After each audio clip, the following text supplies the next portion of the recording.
Bienvenidos, mi nombre es Xavier Siriento y esto es Partida de Locos. Hoy vamos a estar aprendiendo a jugar caracoles. Fue diseñado por Sebastián Benítez, el diseño gráfico es de Manuel Rubio y las ilustraciones son de Nino Mancinelli. Rápidamente vamos a armar el tablero. Bien, en caracoles nuestro objetivo es sumar la mayor cantidad de puntos en 3 rondas. Para eso nuestros caracoles van a arrancar fuera del tablero. El tablero representa la feria de comidas japonesas que se llama Matsuri. Entonces nuestros caracoles van a arrancar fuera del tablero y van a tener que ir recorriendo el mercado consiguiendo distintos puntos a medida que van dejando babas en su camino. Cada jugador va a contar con 5 fichas de babas, una carta de ayuda a memoria con los efectos de las distintas losetas y 5 cartas de movimiento que van del 2 al 6. Cada una de estas cartas van a tener algunas reglas especiales. Lo que vamos a hacer en nuestro turno es ir jugando cada una de las cartas de movimiento, que también van en algunos casos mover al Samurai. Arranca en la loseta del medio, que se llama Paso Saleroso, y una vez que se acaben las cartas de movimiento para los 2 jugadores, termina la ronda, sumamos los puntos y comenzamos la siguiente ronda. El juego va a terminar después de la tercera ronda. ¿Cómo funcionan las cartas? Cuando utilicemos una carta, por ejemplo esta del caracol rojo, el caracol rojo se va a mover 2 losetas. Por ejemplo, este es el primer movimiento, el entrar en el tablero es el primer movimiento.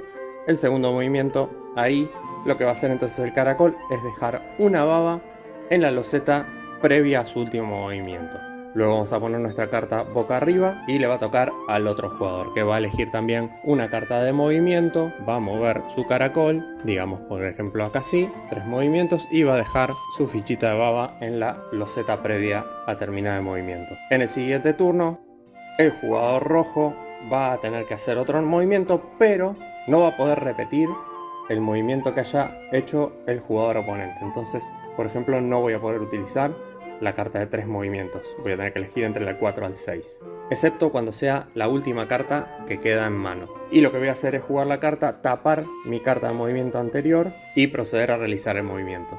Como habíamos dicho, algunas cartas de movimiento tienen movimiento para el Samurai. Y lo que va a hacer el jugador es mover el Samurai acorde a la cantidad que diga la carta. Cada loseta nos indica la cantidad de puntos que nos van a dar en caso de dejar una baba en ese lugar. En este caso, si el jugador azul dejara una baba en esta loseta, le daría un punto.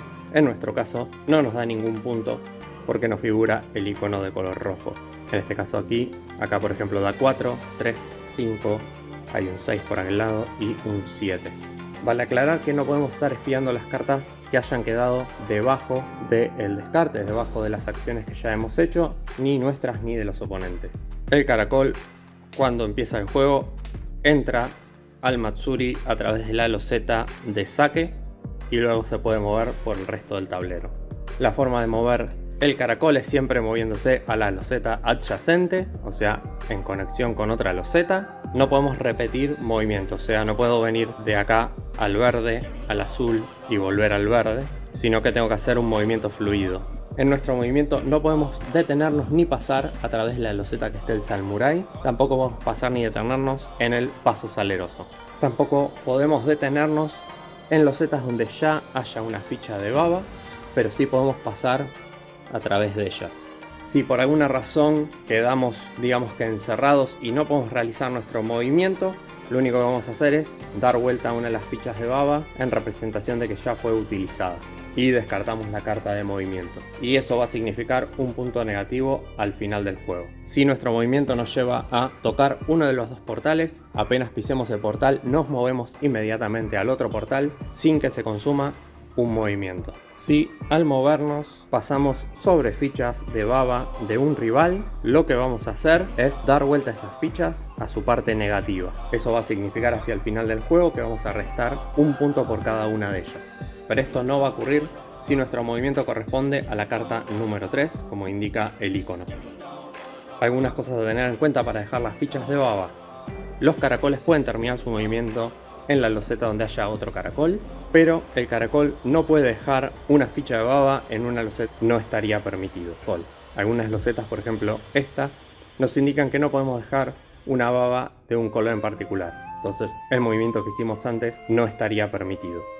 Algunas reglas del Samurai: no podemos mover al Samurai a través de los portales, ni pueden pasar por ellos.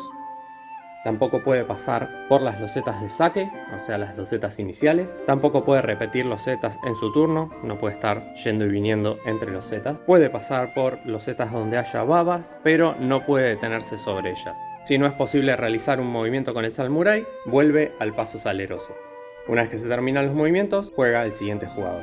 Entonces, al final de la ronda vamos a contar los puntos donde hayamos dejado babas. Por ejemplo, en este caso tenemos una baba acá, son 4 puntos. Hay un punto más por acá. Y como tenemos una dada vuelta acá, esta nos va a restar un punto. Vamos a anotar los puntos y vamos a pasar a la siguiente ronda. El perdedor de la ronda va a ser quien elija quién comienza la siguiente ronda. Al final del juego sumamos los puntos de las 3 rondas y vemos quién es el ganador. En caso de que empatemos en puntos, el ganador será quien haya ganado la primera ronda. Si hay un empate total en las 3 rondas, el juego se considera empatado. Las losetas neutrales tienen algunos poderes especiales que nos sirven para sumar más puntos o alterar las reglas de juego. El saque, por ejemplo, nos permite duplicar el valor del plato de mayor puntaje de nuestro color que hayamos babeado, excepto los de 6 y 7. El camaleón hipnótico nos permite sumar 2 puntos y hace que los alimentos babeados del color opuesto nos otorguen su puntuación más alta. El templo de la baba hace que cada una de nuestras babas negativas en el tablero se vuelvan positivas y nos da un punto por cada baba positiva que tengamos al finalizar la ronda. Con el yin y el yang, si babeamos una de ellas nos otorga 2 puntos, pero si logramos babear ambas nos da 8 puntos. El paso saleroso es un territorio mortal y solo el Samurai puede pasar por él. Como explicamos, los portales, una vez que los pisamos, mágicamente pasamos de un portal a otro y no nos cuesta un movimiento. Si nuestra última carta de movimiento es el 5, solo vamos a poder babear casillas neutrales o de nuestro propio color. Si nuestra última carta de movimiento es el 3, al pasar por casillas de babas, no se voltean estas. Y eso fue todo. Es un juego bastante fácil de jugar, pero bastante difícil de dominar. Hay que estar calculando los movimientos, qué cartas jugamos para impedir que el otro jugador juegue y trabarlo dentro del tablero. Así que aprovechen para comentar qué les parece Caracoles. Ya lo han probado, han podido estar jugándolo en el torneo que se hizo en el encuentro nacional. Quizás uno de ustedes haya sido el ganador del torneo. Recuerden suscribirse al canal de Partida de Locos, darle like al video, tocar la campana de notificaciones y compartir en sus redes sociales. Esto es Caracoles de Sebastián Benítez, mi nombre es Xavier Siliento y esto es Partida de Locos.